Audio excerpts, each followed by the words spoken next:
The morning sun barely touched the horizon when silence wrapped the small town. Streets were empty, shops were closed, and even the birds seemed hesitant to break the stillness.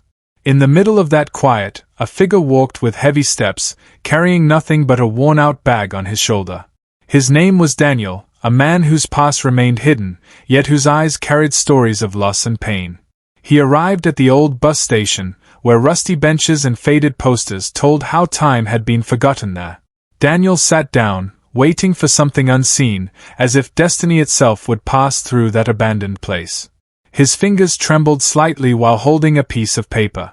On it was written an address, a place he had never been, yet one that somehow called him. Moments later, a faint sound of footsteps echoed. An old woman approached, her eyes sharp yet filled with mystery. She stopped in front of him, her voice low but steady. "You are not supposed to be here, Daniel." "Not yet." Confusion gripped his mind. He had never seen her before, but the way she called his name sent shivers down his spine.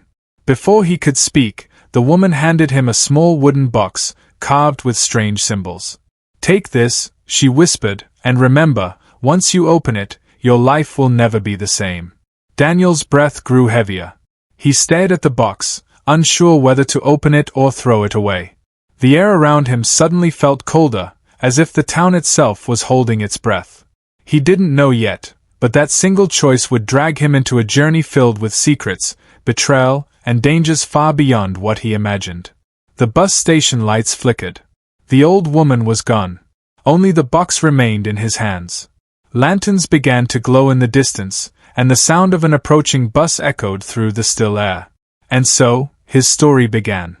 The bus screeched to a halt in front of the station, its headlights slicing through the misty dawn. The doors opened with a hiss, and for a moment Daniel hesitated, clutching the wooden box tightly against his chest. He looked around, hoping to see the old woman again, but the station was empty, silent, as though she had never existed. With cautious steps, Daniel boarded the bus. Inside, dim lights flickered above rows of empty seats. Only a handful of passengers sat scattered across the vehicle, their faces hidden in shadow. None of them looked up, not even when Daniel walked past. He felt as though he had entered another world, one where time moved differently. He sat near the middle, close to the window. The bus lurched forward, tires groaning against the cracked road. As it moved, Daniel pulled the box closer, its strange carvings glowing faintly under the passing streetlights. His chest tightened. Was it his imagination, or did the symbols shift as though alive? The driver's reflection in the rear-view mirror caught his attention. A man with an unreadable expression, eyes fixed straight ahead. Yet every so often, Daniel felt the man glance at him without turning his head. An unspoken warning lingered in the air. Outside, the scenery changed. Buildings grew older, streets narrower. Daniel realized with unease that this was not the route he expected. The city he knew was vanishing, replaced by roads swallowed in thick fog. He reached for his phone, but the screen showed only static, no signal, no time, no escape. Suddenly, the bus jerked, throwing him forward. From the front seat, a passenger dropped something heavy to the floor, a journal, worn and bound with leather. The man leaned down to pick it up but paused, locking eyes with Daniel. His whisper cut through the silence. "Don't open the box here. If you do, none of us will survive the night." The bus groaned deeper into the fog, every mile dragging Daniel closer to a truth he wasn't ready to face. The bus crawled through the endless fog, its headlights barely cutting the veil of gray. Every sound seemed sharper, louder, the squeak of the wheels, the faint hum of the engine, and the shallow breaths of the passengers. Daniel's heart pounded, his fingers tightening around the mysterious box. The warning from the man with the leather journal echoed in his head. He looked around, trying to read the faces of the others on board. Most sat unnaturally still, their heads slightly bowed, as though in some kind of trance. Only a young woman 2 rows ahead seemed alert, her eyes darting nervously to the windows. Daniel wanted to speak to her, to ask if she saw what he saw, but his throat felt heavy, as if the fog outside had seeped into his lungs. The bus suddenly slowed, and the driver's voice, hollow and cold, filled the silence. "End of the line." Daniel frowned. They had stopped in the middle of nowhere, surrounded only by thick mist. No buildings, no signs of life, only shadows shifting within the fog. The doors opened with a metallic groan. One by one, the passengers stood and filed out without a word, disappearing into the white void. Daniel remained frozen in his seat until the young woman turned back to him. Her voice was urgent, almost trembling. "If you want to live, don't follow them. Stay inside." But before he could reply, the bus lights flickered violently. The young woman was gone, her seat empty as if she had never been there. Daniel's pulse raced. He glanced down at the wooden box, and for the first time, it pulsed faintly, as though something inside it was alive, beating in rhythm with his heart. The driver's eyes met his in the rearview mirror, glowing faintly in the dark. "You can't hide from what's inside, Daniel. Not forever." The fog pressed tighter against the windows, whispering like voices carried by the wind. Daniel knew that whatever awaited him outside was dangerous, but keeping the box closed might be even worse. Daniel's palms were damp as he clutched the wooden box. Each second that passed, the faint pulse from within grew stronger, almost like a heartbeat trying to synchronize with his own. The bus had fallen into absolute silence, the driver no longer speaking, the engine no longer humming. Only the whispers from the fog outside seeped through the thin glass, calling his name again and again. He forced himself to look around. Every passenger had vanished. The seats were empty, their outlines still warm as though bodies had been there seconds before. His breath hitched. Had they walked into the fog, or had the fog swallowed them whole? Daniel stood slowly, making his way toward the driver. But when he reached the front, the seat was empty. The wheel turned on its own, guiding the bus through a road that should not exist. A road made of black stone that glistened like it was wet with blood. His knees trembled as he returned to his seat. The box now vibrated, demanding attention. Carvings on its surface shifted again, forming strange letters that burned themselves into his vision. He didn't understand the language, yet in his mind the meaning was clear: "Open me, and see the truth." A sudden thud broke his thoughts. The leather journal lay at his feet again, though no one had dropped it this time. Daniel bent down, hesitating, then picked it up. The cover was warm, almost alive. When he opened the first page, he froze. His own name was written there in bold strokes. Page after page revealed moments of his life, childhood memories, regrets, the betrayal he had tried so hard to forget. And then, the final page was blank, except for one line: "The moment you open the box, your fate will be sealed." The whispers outside grew louder, pressing against the glass like desperate hands. The bus shook violently, forcing Daniel to clutch both the journal and the box to his chest. He realized with a chill that this was no ordinary journey. The bus was not carrying him to a destination. It was carrying him to a decision. And both choices promised only danger. The bus rattled violently as if unseen hands shook it from the outside. Daniel clung to the box and the journal, his knuckles white. The whispers had become voices now, distinct and sharp, calling his name with tones both familiar and terrifying. Some were the voices of strangers, but others belonged to people he once knew. He heard his mother's gentle call, then his father's stern command. A childhood friend he hadn't seen in years. Even the cold voice of the man who had betrayed him long ago. They all spoke at once, echoing through the fog, urging him to open the box. Daniel shut his eyes, but the memories came anyway. He saw himself as a boy, running through fields of golden wheat. He saw his mother smiling at him from the porch, holding a lantern against the night. Then the scene twisted, turning dark, the lantern blown out, the house swallowed in flames, and his mother's voice turning into a scream.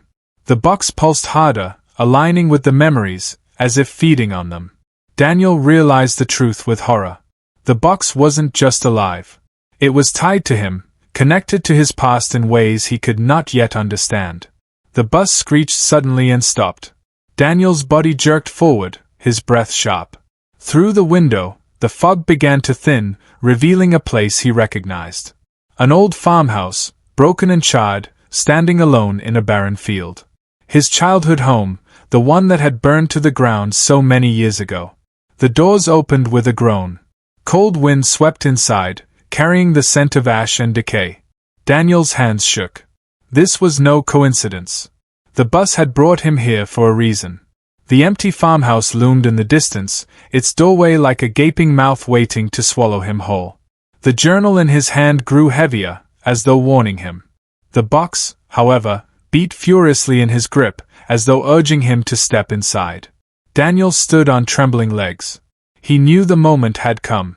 To face the truth, he would have to walk into the ruins of his own past. Daniel stepped off the bus, his feet sinking into the damp earth. The fog clung to his skin like icy fingers, yet the farmhouse ahead radiated a strange pull, as though it had been waiting for him all these years. The charred beams and blackened walls stood like skeletal remains, whispering of the fire that had once consumed it. The bus doors slammed shut behind him. When Daniel turned, the vehicle was gone. No lights, no engine, not even tire marks left on the ground. He was alone. His grip on the wooden box tightened. Each step toward the ruined house felt heavier, as if unseen chains tried to drag him back. The closer he came, the stronger the box pulsed, almost frantic, as though it longed to be opened within those walls. Crossing the threshold, Daniel entered what was once the living room. The air inside was thick with the stench of smoke and mold. Broken furniture lay scattered, burned into unrecognizable shapes. Yet among the ruins, he saw something impossible, photographs on the walls, untouched by fire. They showed moments of his life, memories he thought had been lost. Him as a child with his mother. His father working the fields. His family smiling, frozen in time. Then he noticed one frame hanging crooked. Inside was a photo of him as an adult, sitting on the very same bus he had just left. His chest tightened, cold sweat dripping down his spine. Someone, or something, had been watching him all along. A creak echoed above. The second floor, though half-collapsed, carried footsteps. Slow, deliberate. Daniel's breath caught as a shadow moved along the upper railing. A voice drifted down, soft, broken, and hauntingly familiar. "Daniel, why did you leave me?" It was his mother's voice. The journal in his hand grew hot, pages fluttering on their own. Words burned onto the paper, "The truth waits upstairs. But beware, the box will twist it into something you may not survive." Daniel raised his eyes toward the broken staircase. Each step upward could reveal either salvation or his final undoing. The box throbbed against his chest, eager for what lay ahead. Daniel placed one trembling foot on the ruined staircase. The wood groaned beneath his weight, fragile and unsteady, but it held. The house seemed to breathe around him, each creak of the beams echoing like a heartbeat in the silence. He gripped the box tighter, its pulse quickening as though urging him upward. Halfway up, he paused. The shadows along the walls stretched unnaturally, bending and twisting into shapes of people he once knew. Their mouths opened wide, whispering accusations. "You should have saved us. You should have stayed." Their voices burrowed into his skull, filling him with a guilt he thought long buried. He forced himself higher, each step heavier than the last. The journal flared hot in his other hand, words bleeding across its pages, forming a single warning: the one who waits above is not what she seems.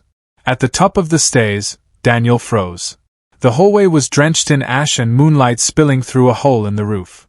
At the far end stood a figure, his mother, her silhouette unmistakable. She held a lantern that glowed softly, casting light over her face.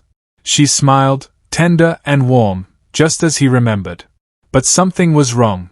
Her eyes did not reflect the light. They were hollow, endless pits of black. Daniel's breath hitched. The figure raised her hand, beckoning him closer. "You've come back to me," she whispered.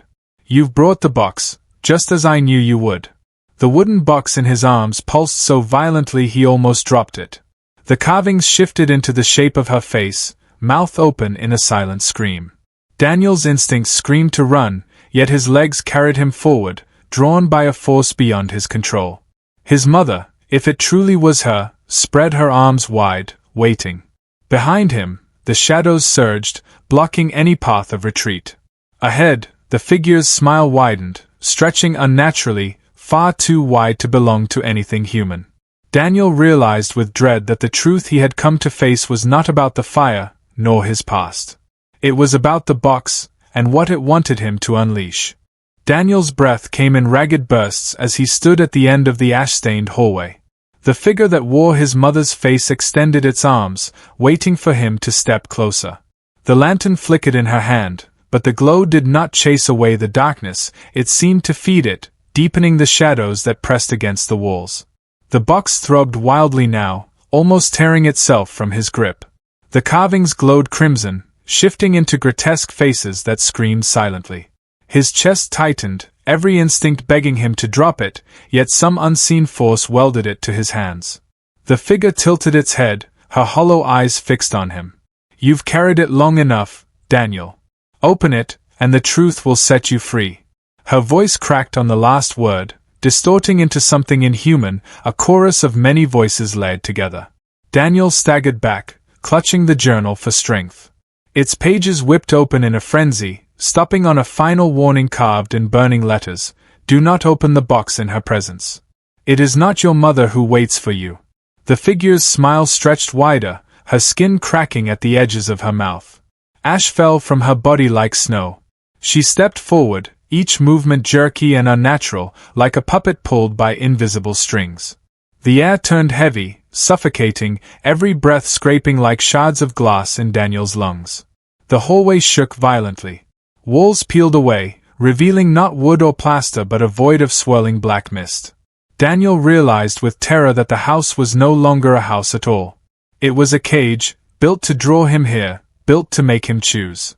The figure lunged, her arms extending unnaturally long, fingers clawing for the box. Daniel stumbled, his back slamming against the broken wall. His heart thundered, his mind screaming with one final thought: if he opened the box, he might unleash something worse than death itself. But if he didn't, the thing wearing his mother's face would tear it from his hands. The pulsing grew unbearable. His vision blurred. The box was no longer asking. It was commanding. And Daniel knew, one way or another, it was about to be opened. The hallway twisted, breaking apart into fragments of ash and shadow. Daniel collapsed to his knees, his body trembling as the wooden box burned in his hands. The creature that wore his mother's face loomed above him, its arms stretching like serpents, claws inches from his chest. "Open it," the voices howled in unison, shaking the walls of the void. "Open it now." Daniel's breath was shallow, his pulse racing with the rhythm of the box. For a moment, he tried to resist, gripping it shut with every ounce of his strength.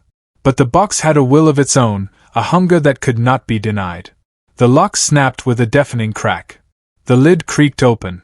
A blast of light exploded outward, so bright it seared Daniel's eyes. The creature shrieked, its smile twisting into a mask of rage as the light struck it. Its skin melted like wax, revealing a writhing mass of shadows beneath. It lunged one last time, but the force from the box hurled it back into the darkness, tearing the hallway apart. Daniel screamed as the light poured over him. Images flooded his mind, memories he had forgotten, truths he had buried. He saw the night of the fire. His mother clutching the very same box, shouting for him to run. The fire had not started by accident. It was the box itself, trying to escape, consuming everything around it. Tears streamed down his face. His mother had not died by chance. She had sacrificed herself to trap the entity inside the box. And now, he had set it free. The light dimmed. The box was empty in his hands, lifeless and cold. Around him, the void pulsed with new energy, shadows twisting and crawling into monstrous forms. A whisper slithered into his ear, colder than death. "Thank you, Daniel. We are free again." The farmhouse was gone. The bus was gone. There was nothing left but endless black mist and the sound of footsteps, hundreds of them, approaching from every direction. Daniel clutched the journal, his mind reeling. He had wanted the truth. Now the truth had him. And there was no way back. The mist thickened into walls, swallowing every trace of the world Daniel had known. The footsteps grew louder, circling him, until shapes began to emerge from the darkness. Dozens of figures, hollow-eyed and twisted, faces stolen from people he had loved and lost.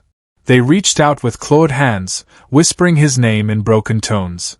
Daniel staggered back, clutching the journal to his chest, the empty box dangling uselessly from his hand. He shouted into the void, his voice cracking. What do you want from me? The whispers rose into a roar, a chorus that shook the ground beneath him. We are what was trapped. We are what your bloodline has carried for generations. And now, because of you, we are free. The shadows closed in, their mouths opening wider, stretching into gaping voids. Daniel opened the journal, desperate for guidance. Pages flipped wildly on their own until they stopped at the last line, written in fresh ink that bled before his eyes. There is no escape. Only the choice of how it ends. His heart pounded, his mind spiraling. He could run into the mist and be devoured. He could beg for mercy from beings that had none. Or he could choose one final act of defiance. Daniel raised the box, its empty shell glowing faintly as though it still remembered what it once held. He pressed it against his chest, closing his eyes. If the box was meant to hold them, then perhaps it could hold them again, at the cost of his own soul. The shadows lunged. With a scream, Daniel poured every ounce of his will into the box. Light burst once more, not blinding but consuming, swallowing both him and the creatures in a storm of fire and ash. Their shrieks echoed through the void, fading into silence. When the light died, the mist was gone. The farmhouse was gone. The road, the bus, the voices, all gone. Only the box remained, lying in the dirt, its carvings still glowing faintly.